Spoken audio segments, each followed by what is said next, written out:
It could appear that Melania Trump's timing, praising LeBron James and his children's school in Ohio, was a swipe at her husband, who questioned the NBA star's intelligence less than 24 hours earlier. The CNN interview with James, quote, made LeBron look smart, which isn't easy to do. I like Mike, the president tweeted. But according to Melania's spokeswoman, the First Lady disagrees. Quote, it looks like LeBron James is working to do good things on behalf of our next generation, and just as she always has, the First Lady encourages everyone to have an open dialogue about issues facing children today. The stark contrast is just the latest example of East Wing versus West Wing at the White House, as Melania Trump continues to define her own agenda. In recent weeks, the First Lady has been quick to correct the record when it comes to her feelings, whether they complement her husband's or not. Amid the firestorm surrounding the president's alleged tryst with porn star Stormy Daniels, Trump's attorney Rudy Giuliani said this of Melania. She believes in her husband. She knows it's untrue. Her spokeswoman fired back, quote, I don't believe Mrs. Trump has ever discussed her thoughts on anything with Mr. Giuliani. When the New York Times reported President Trump didn't like his wife tuning into CNN aboard Air Force One, Melania's office swiftly declared she watches any channel she wants. When her husband's family separation policy caused international outrage, Melania Trump went to see detention centers near the U.S.-Mexico border for herself. How I can help to these children to reunite with their families.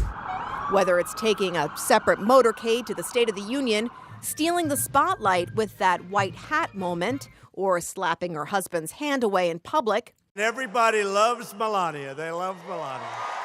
The president doesn't appear to mind. Right, doing a fantastic thing. This independent streak could just be part of who this mysterious First Lady actually is. I'm very strong.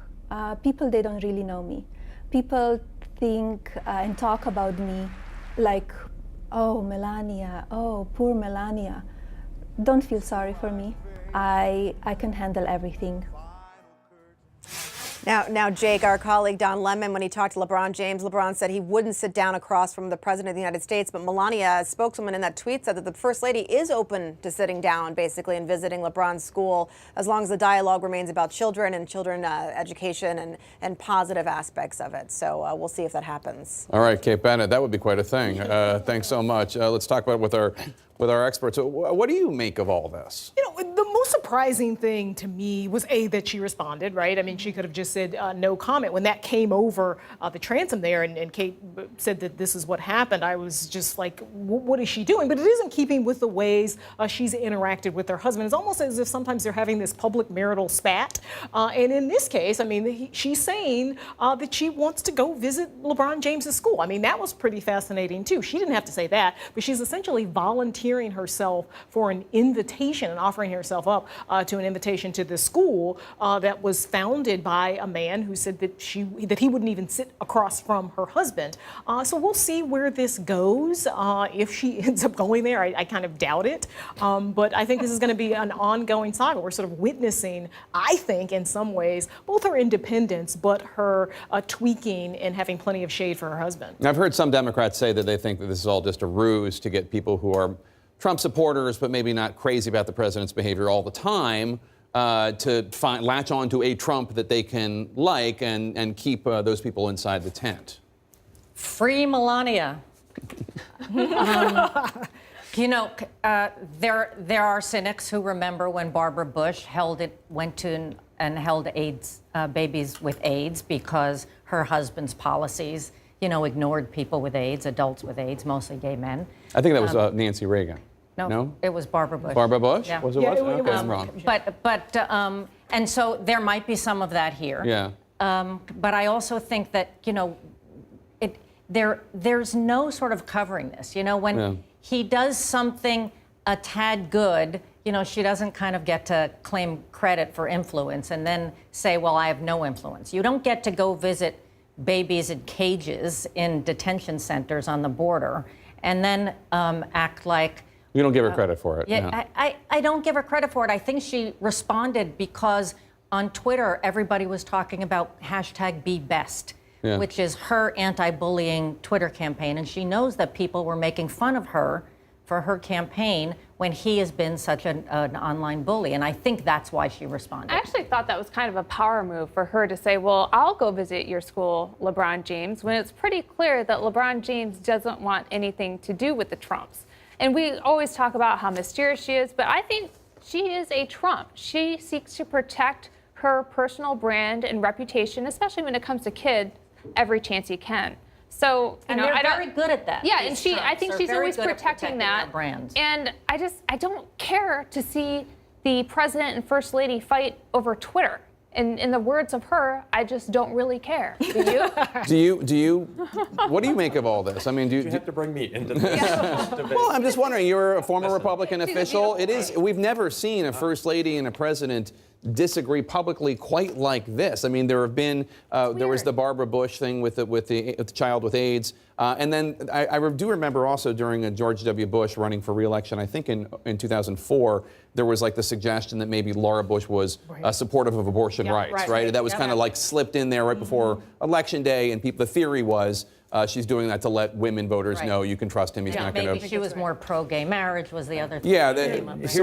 I mean, first of all, we've never had a president that uses such a huge platform, Twitter, to personally insult. The president of the United States personally insults somebody, who, by the way, who just opened a school. For at-risk kids. Just makes my head blow up. And guaranteeing he would even them tuition. go there. Yeah. So if she interjects a little bit of civility in this conversation, because I thought it was wrong that LeBron says he wouldn't sit down with the president either, we ought to get over all that. I'm not talking to you because I don't like what you say. We ought to try to find a bridge. And if she works to that end, good on her. I think, welcome to the debate, Madam First Lady, and continue to do it. I think that civility might be helpful with it. I'll second that. And I also think, though, that the president doesn't care, not because he's happy for her to disagree, but he doesn't think anybody else's comments are as important as his.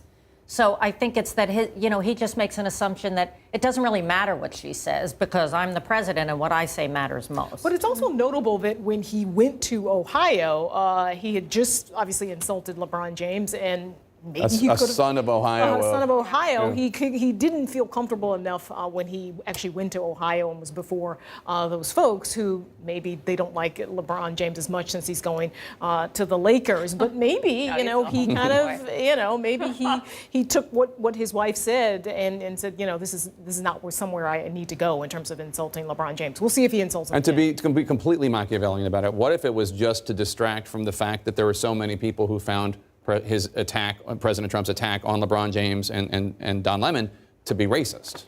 Yeah. Well, I think he has it out for Don Lemon because there's a lot of critical coverage when it comes to the race debate. Don does a lot to have conversations about that are really important conversations. And, that interview took place on a Monday night. And so he stewed about it until late Friday night. And I think they rebroadcast it on Friday. I think it's important to point out that Don and LeBron were talking about, in one part that I didn't know, about how LeBron James had racial slurs spray painted on his house. Yeah. How you can be in such a position of achievement and still be brought down by people, which just underscores everything that the president had to say about it. And also racial reconciliation, that his first experience with white people was through sports. Yes. And Yes. Let us hope that she comes up with a honey-do list that includes civility. There it is. It may have worked in Ohio.